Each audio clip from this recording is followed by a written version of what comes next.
Welcome to our weekly workshop. We're kind of calling these Time for 14's Hopeful Parent Weekly Workshop. And I thank you for being here. I'm sorry we had to take a little bit of time away from our longer format videos here. Hopefully you've been enjoying all of our shorts. But it was good to take the time away to reset. It felt like we were, the content was good, but it felt like we had no continuity. So that's when we came up with this weekly workshop. Because this is great. This is what we want. The questions that we have come in, the situations that need help and hope, we can address these here in a format that will be regular so that you know what to expect and you're not tuning in just thinking, what am I going to be surprised with today? So we're going to start out our Hopeful Parent weekly workshops with a win. And if you want to write in and send us your win, we are so happy to celebrate with you. If any of my coaching clients give me permission, I'll share their wins here. If not, you might just be hearing my win, but hopefully when you hear my win, you'll be thinking about your win as well, because it's important to celebrate our wins. And sometimes as parents, we don't do that enough. We get going and we think about the next thing and the next thing, and we forget those celebrations are important. We celebrate our teens' wins. Hopefully, most of us do, but we forget about our own. So we're going to make that a weekly habit, and hopefully you'll take this part home with you in your heart and make it a daily habit to count a win, to count something to be thankful for. And sometimes it's small. Like the one I'm going to share with you today is one of my teenagers that I tend to push a little more on. They're a little quieter, so I don't mean to push more, but I do because they're quiet, so I just keep talking. And it took me a long time to understand, or not understand, but for it to really click with me that their being quiet really didn't give me the right to keep going. It didn't equate to their acceptance or anything as how I was taking it. They might even nod their head, and I would be like, okay.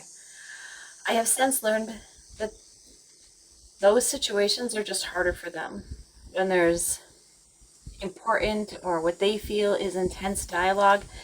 It's harder for them to interact. They need time to process.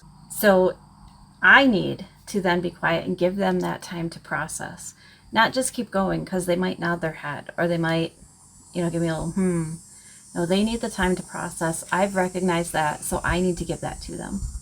So it might not seem huge, but my win this week is that in dialogue with them, I stopped myself. I do ramble. I do have a lot of opinions, but I stopped myself so they could have their time to process.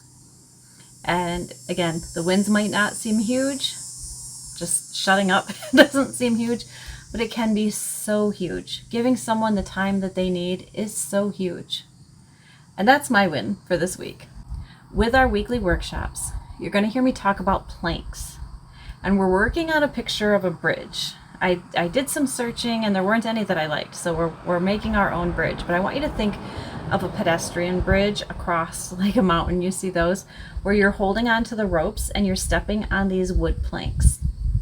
And with our bridge, you, the parent, are on one side and your teenager is on the other. And you have to walk across this bridge to get to them. And what we are doing in these weekly workshops is we're building this bridge. We're putting down one plank at a time to build this bridge to get to them. So I want to tell you how important these planks are and that we build them with each other. I had a person this week online, or last week, that I had put up a reel about the importance of explaining things to your teenager and not just have it always be because I said so. Now, I've said because I said so, but that's like pulling out the big guns, right?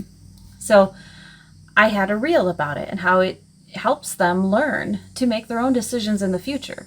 Because if it's always because I said so, then you've taught them no decision-making skills. And I had a parent write back, that doesn't work. I did that with my teenager and it just gave them more reasons to argue with me. And I wrote a response. I don't remember what it was, but it was something like, well, maybe I threw out a few things. Nope, it just doesn't work for me.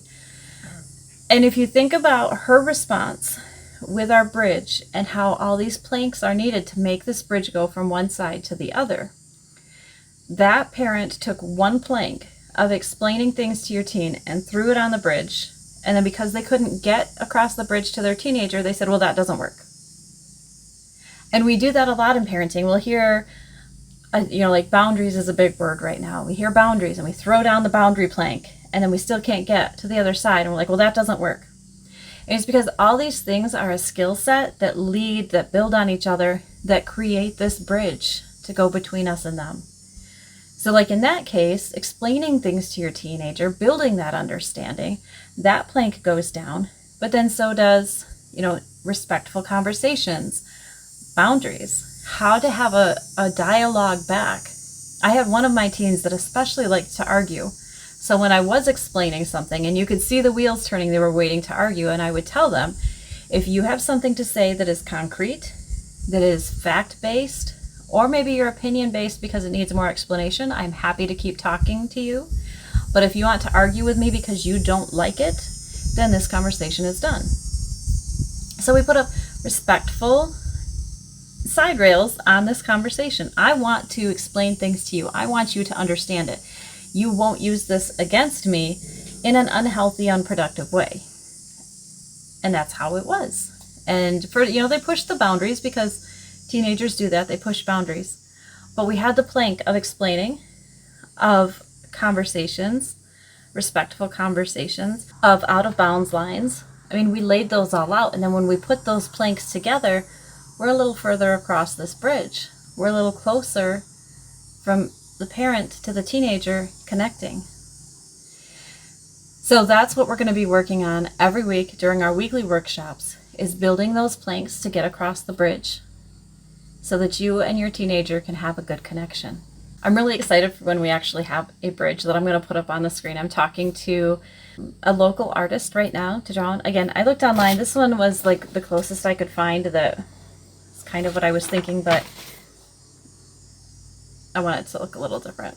Okay, so this was our week 1 workshop. I hope you come back every week. Every week we're going to be working on another plank on this bridge. I want you to pause just for a minute, and I want you to imagine 1 year from now, your relationship with your teenager is healthier. Feels good, doesn't it? To have that be healthier. So now what's one plank that you're going to work on building this week? Because we can't build the whole bridge at once.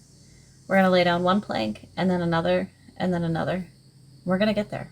You don't have to become a different parent this week. You don't have to fix everything this week.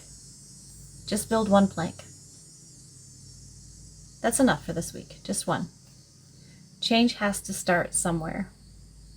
And it can start with you this week and just one plank on that bridge. Go in hope. Build one more plank. I'll see you next week.